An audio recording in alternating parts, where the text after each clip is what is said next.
What was the most traumatic experience of your life? You won't believe what my wife did to me. This happened in 2015. I don't like thinking about it, but sometimes it helps to talk it out.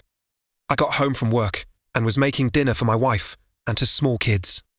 I decided to cook some chicken in the oven for everyone. They all sat at the table while I took the chicken out of the oven and shredded it. I decided to pop a piece into my mouth to make sure it wasn't seasoned too heavily. One kid was kind of picky. The exact moment that I put it in my mouth, my body decided that I should have an involuntary hiccup. It immediately stuck firmly in my windpipe. I couldn't breathe, let alone make any noise, and went into a full-on panic. I was trying to signal to my wife that she needed to call 911 immediately, which obviously was hard when you can't really communicate what's going on. I remember leaning on the counter trying to give myself the Heimlich maneuver. And during all of this, my wife just sat there.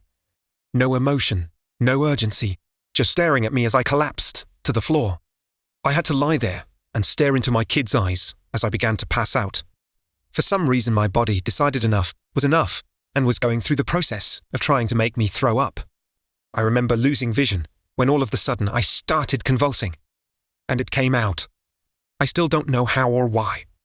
I was lying on the floor sobbing, listening to the kids crying because they didn't understand what was going on.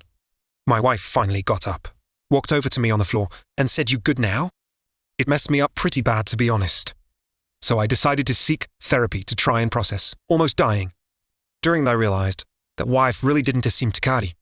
She came with me to therapy to talk about it and told the therapist that in that moment she just thought it was my time. We got divorced less than a year later.